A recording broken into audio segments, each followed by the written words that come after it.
What's up? I am your girl LaShauna Monyette, and clearly I lied. I'm here with the full beat on again. Not necessarily for the video. I had to do some promo shoots and I decided, what better time than any to go ahead and give you all a little bit of a story about how my spiritual awakening began. So my spiritual journey began at a point when I was at my lowest of the lowest. I felt like life couldn't get any worse for me. During that time, me and my family, which was my then husband and my 2 children, we were homeless. Yes, we were homeless. The home that we were living in just so happened to have had mold in it inside of our air ducts. So the 2.5 years that we were living there, me and my entire family was so sick and could not understand why. So fast forward, we had to live in a hotel for 7.5 months. Yes, 7.5 months. During this point when we were homeless, of course, I was stressed to the max, trying to find lawyers and just trying to figure out how to get my family back into a stable environment of having our own home. During that time period, I was as stressed as I could possibly get. And I wasn't looking for God. I just knew that He was with me. And I never really questioned God necessarily, but I did have questions on who to believe in, because I felt that out of everything that I'm trying to do, trying to be a good person, a good wife, a good mother, how could He let something like this happen to me? Well, it was at that moment when I knew I didn't have anything else to rely on but God. I didn't have a home. I had quit my makeup career just abruptly. And the crazy thing is, the day before, I found out about the mold in our home on the 14th. On December 13th, was the day that I decided enough was enough. Makeup was no longer what I was going to do.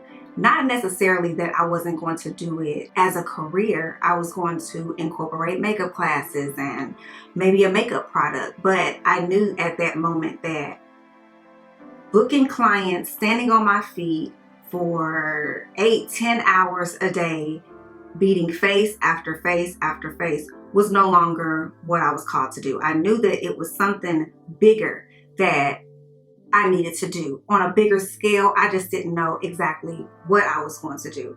I also knew that I needed a product to sell, because the only way I am about to get into the type of home that I want, live the type of lifestyle that I want, there's no way that I can touch every single piece of money that I receive. Like, if I have to touch you in order to receive my money, I would never make enough, because I'm only one person. I can only stand up on my feet for so many hours a day. I can only do this for so many days a week. And even that would not allow me to live the type of lifestyle that I wanted. So I knew that I needed to go bigger and broader for the sake of my business. So on the 13th, that's when I put out a post and I said I was retiring from makeup and from clients. Well, on the 14th, and this is how God works, sometimes you have to step out on your faith and just make a move. I didn't know what I was going to do. I didn't have anything lined up. I didn't have a makeup class already booked. I didn't have a product in hand that I was going to sell. But I knew that from that moment on, I could not continue to do what I was doing, because I was sad. I was depressed.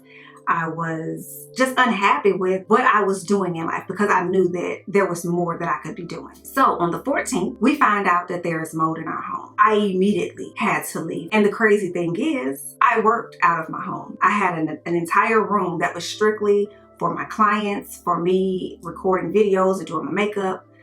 I just had a whole setup there. So had I not put out the post that I quit, and I also had to reach out to clients and say, hey girl, sorry, that appointment that you have booked is canceled. I cannot do it. But had I not done that, it would have been a bigger issue once it came time for me to leave my home and not have anywhere to do makeup at that point anyway. Get what I'm saying? So anyway, on the 14th, we had to leave, and we just went to a hotel until we could figure out where we were moving after that. I just knew that me and my kids were not sleeping inside of a mold-infested home any longer. So we're in a hotel and we are a month in. So my stress level was through the roof. As high as this turban gets, it was higher than that. I can't even explain how stressed out I was. And even my family, friends, everybody could tell a difference with LaShauna. I was just not myself. And during that point, I was questioning God. I was confused. I was angry. I was everything you could imagine. I was at the lowest I could get. And God basically showed me that I am here with you every step of the way. And I could physically, mentally, spiritually, I knew for a fact He was there. And it allowed me to switch my mindset into thinking of the positive aspect of our situation versus focusing on the negative. Yes, we do not have a home. However, this was like a long vacation for my children. We got to hop around to different hotels. They got to go swimming in the pools. It just felt like we were on a constant vacation. And that's kind of how I had to set it up in my mind to keep me from thinking about, oh my gosh, we are homeless. We have no place to go. And yes, we could have stayed at family members' houses and all of that. But the type of person that I am, I don't bother other people with my issues. I tackle them head on. You know, I handle my wax on my own. I don't look for people to come save me. I think that's what made the transition that much more fulfilling, because I knew that it was just me and God alone that got us through it. Nobody else came to swoop us up off of or out of the hotels and place us in a home. And that's kind of what we were thinking, that, okay, the people that we were renting through, oh, you're going to have to place us somewhere because it was your home. Your home had mold in it. You're going to place us in a new home. This is going to happen. We're going to sue you. We had it all mapped out, and none of that happened. What I had in my mind or what I envisioned that was going to be the outcome of that situation, none of it happened that way. In hindsight, it's like I'm grateful because it allowed me the time to go through that dark, lonely, stressful point in order to get to the spiritual aspect. So on January 5th, 2019, I had what I would like to call a spiritual attack. The ER called it a headache. But I knew that there was something going on with my mind that I was no longer in control of. And just to make it brief, I got out of the shower, I was putting on my lotion, and I just had to stop because something was going on in my brain. Mind you, we just got out of the home on December 14th. We're now at January 5th. We got out of a home that was infested with mold that we had no clue was there for 2.5 years. So at this point, when I felt something going on in my brain, I didn't know what the cause of it was. I was like, oh my gosh, maybe the mold got attached to my brain, and now I can't think. It's affecting my neurological system, and I am about to die right here. I knew that something was wrong. LaShauna was no longer in control. I had my daughter call my mom. I laid on the bed. I'm talking her through what to do, but I could feel that at some point I'm going to close my eyes and I will be gone. So I'm trying to get as much information out as I possibly could. I'm telling my daughter, okay, I don't care what happens to me. If I die, continue on with the mission. Sue they ass. Get money from them so you all could get another home. And now my thing is blinking. But I am talking her through what I felt needed to happen just in case I'm not here. You all continue with the mission, okay? So she called my mom. My mom gets me on the phone and I am screaming at this point.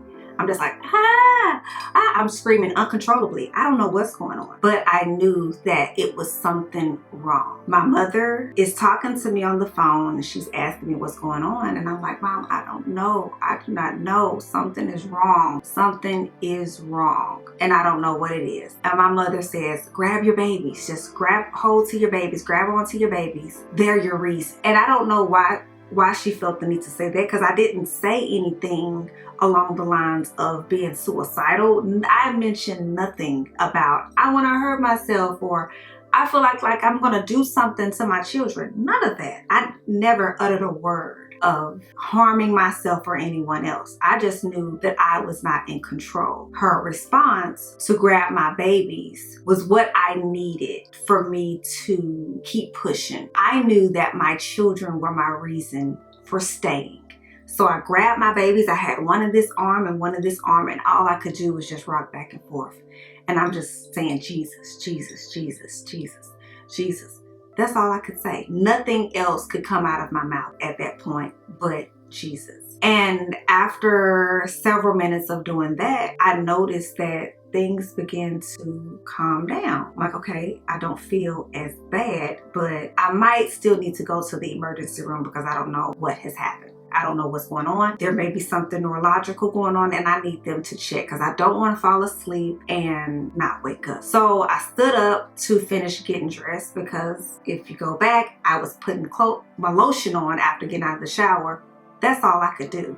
I couldn't even put on a piece of clothing. I'm sitting in there butt naked while I'm doing all of this. So I stand up, put on some clothes, and as soon as I kind of get up and get moving, I'm putting on clothes, it's like a light bulb just snapped in my head. I heard the words, Jesus is it.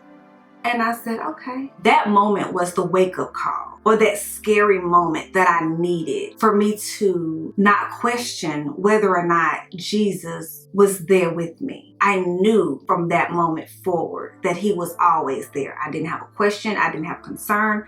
It was just like, oh, Jesus is here. That's all I needed. So I move on. We get in the car, heading to the ER. And I'm still kind of in and out. I'm still like, something ain't right. Something is not right. I don't know what it is, but something isn't right. But I felt better because I knew that even if I were to die today, me acknowledging that Jesus was it was all I needed. I knew that I was safe, whether I stayed or if I passed. I knew that I was safe. So we get to the ER, they take me back, and it's just my mom and my husband at the time. We are in the room. Who is that? Excuse me. Okay, I'm back. And where was I? So me and my mom and my husband is in the ER. We're in the back at this point, and the nurse, of course, they get me all attached to stuff and all that, and they leave the room. They said that they were going to set me up a MRI or something along those lines. CAT scan, I don't know. But I had to wait. So once she leaves the room, my mom, she puts her hands on me and she holds my husband's hand, and she just starts going in, okay, with prayer. She is going in. She is casting the devil out. You cannot have my daughter. You will release her in the name of Jesus. She is going in, okay? And I can't remember all that she said because I was somewhere else. But at that moment when she said amen, it's like there was a big old weight that was lifted off of me. And I felt 100% like LaShauna again. Not just a little bit. I wasn't foggy like, oh my gosh, what was going on? No. I told her, I can walk out of here now. Like, where's my clothes? Let me get up out of here because I'm fine. But because we were already in the ER, I had to go on through the motions of completing whatever I was there for, which in turn, they ruled it as a headache. There was nothing that they could say was going on. Moving forward after that day, I was fine. Never had that type of, I'm sorry. Okay. Anyway, basically after I had that incident, that catapulted my way of thinking. Beforehand, I used to stress myself out over the little things, and even the situation of being homeless, that's kind of a major thing, but I learned to take the stressful situations and flip them into a positive. And I've done that so much to the point where I'm almost I would say I am a bad consoler when it comes to negative aspect of people's lives. I'm not the one to come to get sympathy. I mean, you can get sympathy, but my way of thinking now is strictly turning a bad situation into a positive. I don't know how, I don't know why I do that. That's just something that I do now. I can't help but do that and it doesn't necessarily make me insensitive to people's needs and their feelings and some of the things that they're going through. My mind just won't allow me to sit there and dwell on anything negative at this point. And so because of that, I don't care what happens to me. I'm going to say, all right, This is something that God wanted to happen. Because be clear, nothing happens in our life that was not ordained by God way before we got here. That's the good, the bad, the ugly. I don't care what you're going through or what has transpired in your life. There was a purpose in that. It is up to us to find out what that purpose is. Everything that happens in life is a lesson for you to take away from it and see how to better yourself, better your life so that you don't come across that same situation again, or just an eye-opening experience. Case in point, when I was homeless, I was so stressed during that moment, but I know the divine reasoning why we went through what we went through. Had I not gone through that period in my life, it would not have catapulted me into the spiritual being that I am now. Because I have endured so much, now anything that happens is like, oh, okay, cool. That was for a reason. And whatever that reason is, I know that it is for my good and not to harm me. So to take away from this video, what I'm hoping is that you all learn how to take a bad situation and use it for your good. Because if you're not necessarily into spirituality, anything that happens in your life is for your own good, and it's for a reason, and maybe for a lesson. I think that that's how I became so spiritual, is because I was at a moment when I had nothing left. I had nothing, no career, no, I'm not gonna say no love, because of course I had family and my children, but I was at a point where I didn't feel as loved. I didn't have any drive other than getting my family into a home. And other than that, my life revolved solely around that. And who wants to live a life that is solely based around a negative aspect? So I had to flip it, turn that negative into a positive, and find out what was the lesson, what was the reasoning behind it, and how I could take that one little piece of my life and adjust it to where it works out for my good. And I took that point in my life and turned it into a teaching lesson, a motivational lesson. There are some people out here that may be homeless right now, but I know that me experiencing that helped me to rely solely on God and not look to anybody else to come save me out of a situation.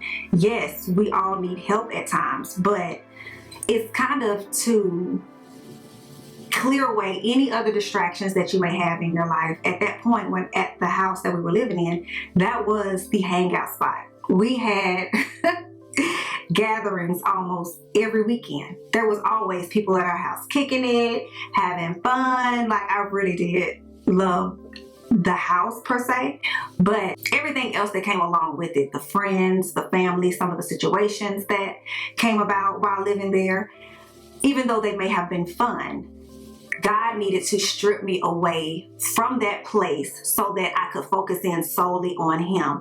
And for us, it may look like, oh my gosh, this is the worst point in my life, I don't know. But no, sometimes the bad is to clearly get you away from all of your distractions that's keeping you from your purpose, and to place you in a position where it's just you and God. That's it. That's all He wants out of some of the situations that we may find ourselves in, is to clear our mind and our hearts and our energy of all of the clutter that we bring into our lives. Willingly, unwillingly, however you want to see it. We have to strip all of that away to get to the root of what God has in store for us, to get to the root of the message or the lesson that He is trying to teach us. We can't do it while we're constantly moving, constantly going, constantly just moving and distracted.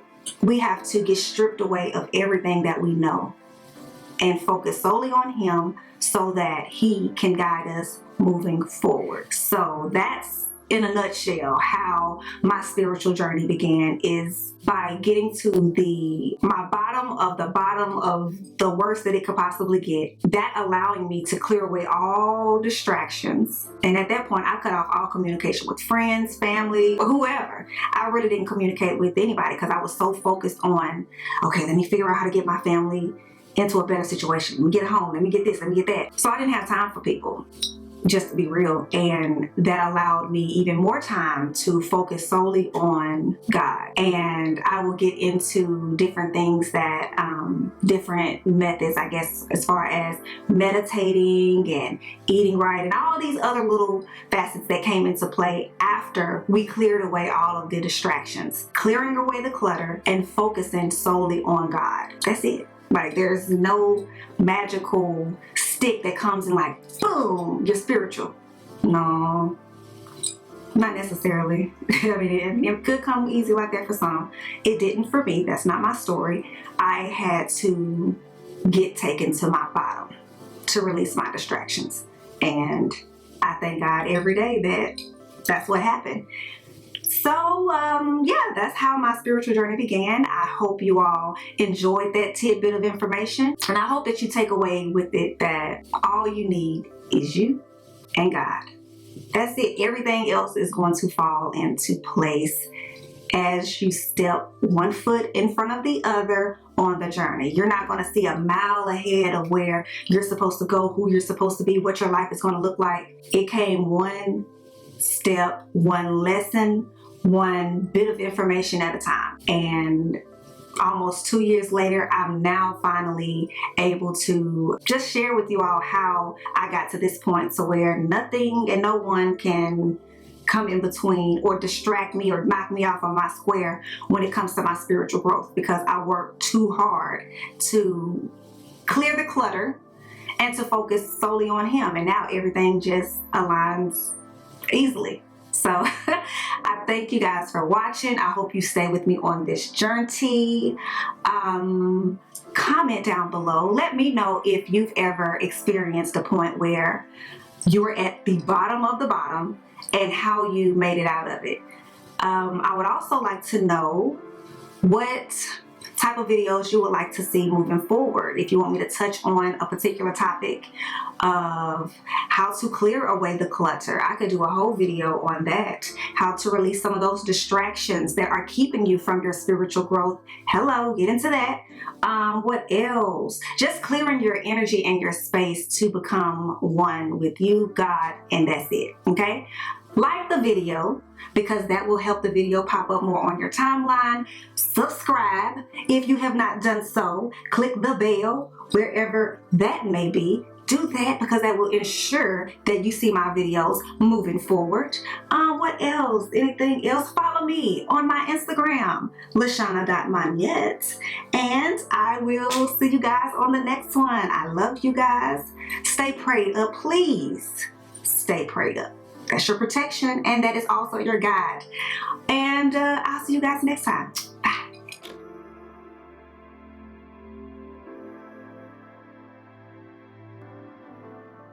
Boom. Get into the wrap. Trying to get that all in the frame. Good luck with that. But anywho,